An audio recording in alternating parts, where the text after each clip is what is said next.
Mask नहीं पहना तो विमान से उतार दिए जाओगे, डीजीसीए के सख्त निर्देश। देश में कोरोना की दूसरी लहर शुरू होने की आशंका के बीच सरकार सख्त कदम उठाने के लिए मजबूर हो रही है। विमानन न्यायिक डीजीसीए ने सभी एयरलाइंस को निर्देश दिए हैं कि वो फ्लाइट में मास्क के इस्तेमाल का सख्ती से पालन कराएं। यदि कोई यात्री मास्क नहीं पहने तो उसे विमान से उतार दिया जाए। बढ़ते संक्रमण को देखते हुए देश के कई राज्यों में लॉकडाउन और नाइट कर्फ्यू लगाया जा रहा है। लोग कोरोना गाइडलाइन का पालन करें, इसलिए सरकार सख्त कदम उठा रही है।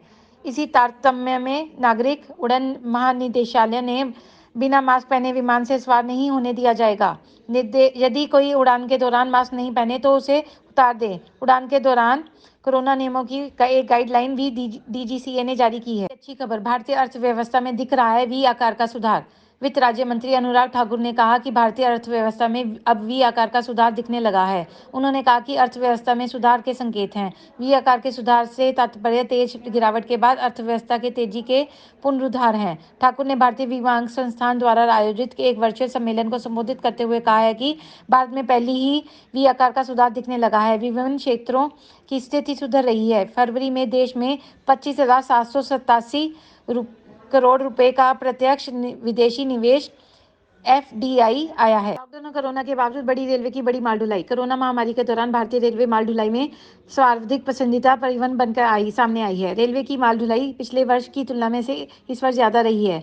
अन्य वस्तुओं की ढुलाई बढ़ने के से कोयले, पेट्रोलियम तेल और लुब्रिकेंट्स की ढुलाई घटी है। वहीं लोहा, सीमेंट, अनाज, उपवर्ग और कंटेनर की ढुलाई बढ़ी है। रेलवे बोर्ड के चेयरमैन सुनीत शर्मा ने मीडिया से चर्चा करते हुए कहा है कि रेलवे ने चालू वित्त वर्ष के दौरान 12 मार्च तक इससे पिछले वित्त वर्ष के मुकाबले माल ढुलाई के आंकड़े को पार कर लिया है। कोरोना वायरस महामारी को देखते हुए यह रेलवे के लिए बड़ी उपलब्धि है। वर्ष 2020 के दौरान कोरोना वायरस महामारी के कारण रेलवे परिवहन बुरी तरह से प्रभावित हो गई थी। ये हमारे लिए बड़ा प्रोत्साहन है और इससे साबित होता है कि रेलवे किस प्रकार लगातार भारतीय अर्थव्यवस्था के लिए एक अग्रणी निकाय बनी हुई है। हंगामे के कारण विधानसभा की कार्यवाही 2 बार स्थगित।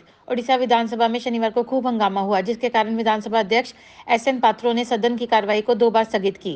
विपक्षी दल और सत्तारूढ़ दल के विधायक तथा मंत्री विधानसभा अध्यक्ष के आसन के समीप पहुंच गए। कांग्रेस तथा भाजपा के विधायकों ने सरकार में मंडियों से दान तत्काल उठवाने की मांग की। वहीं बीजेपी के विधायकों ने भाजपा के एक सदस्य में से एक दिन पहले सदन में आत्महत्या करने की कोशिश करने के लिए माफी मांगने को कहा। विधानसभा में सुबह 10:30 बजे प्रश्नकाल शुरू होते ही कांग्रेस सदस्य और सचेतक तारा प्रसाद बाहिनीपति की अगुवाई में आसन के समीप पहुंच गए और ये सुनिश्चित करने के लिए तत्काल कदम उठाने की मांग करते किसानों की को सरकार के दोषपूर्ण नीतियों का खामियाजा नहीं उठाना पड़े। कांगड़ा, कुल्लू और मंडी जिलों में तूफान और ओलावृष्टि का येलो अलर्ट जारी। हिमाचल प्रदेश के विभिन्न भागों में 14 और 17 को मौसम खराब रहने का पूर्वानुमान है। चंबा, कांगड़ा, कुल्लू और मंडी जिले में रविवार को येलो अलर्ट जारी किया गया है। इन जिलों के अधिकांश हिस्सों में तूफान आने और ओलावृष्टि का पूर्वानुमान है।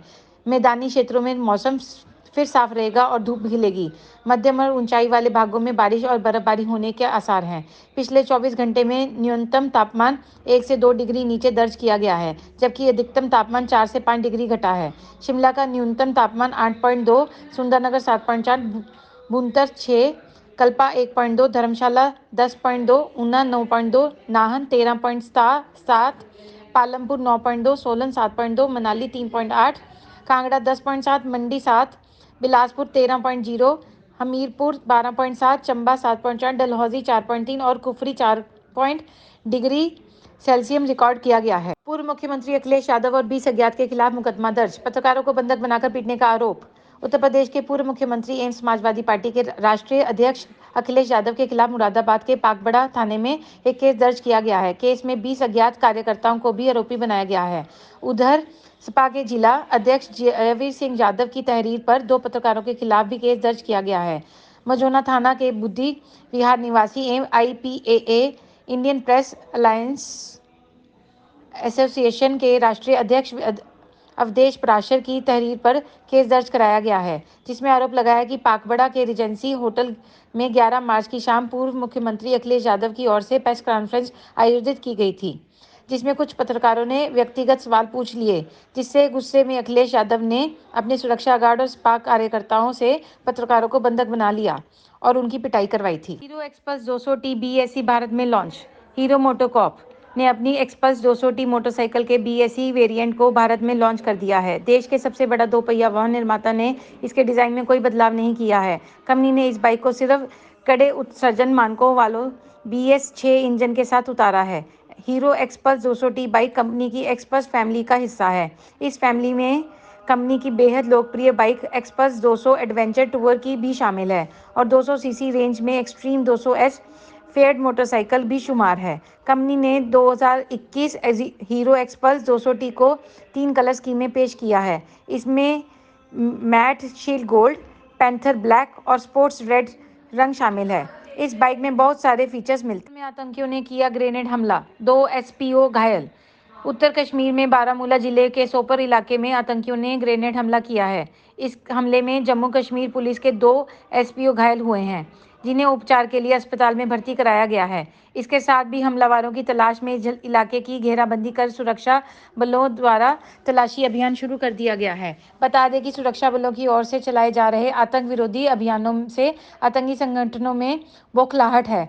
इस साल 11 मार्च तक 11 आतंकियों का खात्मा किया जा चुका है। इसी के चलते सुरक्षा बलों को निशाना बनाकर स्थानीय लोगों में भय उत्पन्न करने की नापाक साजिशें रची जा रही हैं। छत्तीसगढ़ पुलिस ने 13 ट्रांसजेंडरों को कांस्टेबल पद पर किया भर्ती। आत्मनिर्भर बन करेंगे देश की सेवा। छत्तीसगढ़ पुलिस ने देश भर के सामने एक मिसाल पेश की है, जिसके चलते वह काफी चर्चा में है। दरअसल यहाँ कुछ ट्रांसजेंडरों को पुलिस महकमे में शामिल किया गया है। बता दें, छत्तीसगढ़ पुलिस में 13 ट्रांसजेंडर को कांस्टेबल की पद पर भर्ती किया गया है। राज्य में पुलिस चयन प्रक्रिया में इन सभी लोगों को इस पद के लिए चुना गया है। इन्हें इनकी योग्यता के अनुसार चयनित किया गया है। गौरतलब ये है कि इनमें 8 लोग रायपुर जिले से हैं, जबकि राजनांदगांव जिले से 2 लोग हैं। इसके अलावा बिलासपुर, कोरबा और सरगुजा जिलों में से एक उम्मीदवार की नियुक्ति कांस्टेबल के पद पर हुई है। परमार ने संभाला महापौर का पदभार, झुग्गी में रहकर जीते हैं सादगी भरा जीवन। अहमदाबाद में बुधवार के दिन किरीट परमार को महापौर पद की जिम्मेवारी सौंप दी गई। आपको बता दें कि इतने बड़े पद की जिम्मेवारी को संभालने वाले किरीट ठक्कर बापा नगर इलाके की छोटी सी झुग्गी में रहते हैं। महापौर पद का कार्यभार किरीट को सौंपने जाने के पीछे जाना माना जा रहा है कि भाजपा ने लोगों को संदेश दिया है कि एक सामान्य व्यक्ति भी अपने अच्छे काम के दम पर बड़े पदों को तक पहुंचा जा सकता है। किरीट परमार का साधारण सा घर और रहन सहन का तरीका देखकर कोई भी हैरान हो जाए। अब पूरे गुजरात में उनकी सादगी की चर्चा हो रही है। उल्लेखनीय है कि किरीट परमार राजनीति में नए नहीं हैं। वह इससे पहले भी 2 बार पार्षद भी रह चुके हैं। वह चाहते तो उन्हें सुख सुविधाओं की कमी नहीं थी, लेकिन उनके घर में केवल जरूरी सामानों के अलावा कुछ नहीं है। उनके घर में बैठने के लिए एक सोफा और खाने पीने की चीज़ों के अलावा कुछ नहीं मिलता। उन्होंने बताया कि उनके घर में फ्रिज इसलिए नहीं है क्योंकि वह मटके का पानी पीना पसंद करते हैं। Subscribe to our YouTube channel News DNN by clicking the bell icon. Don't forget to like, comment and share.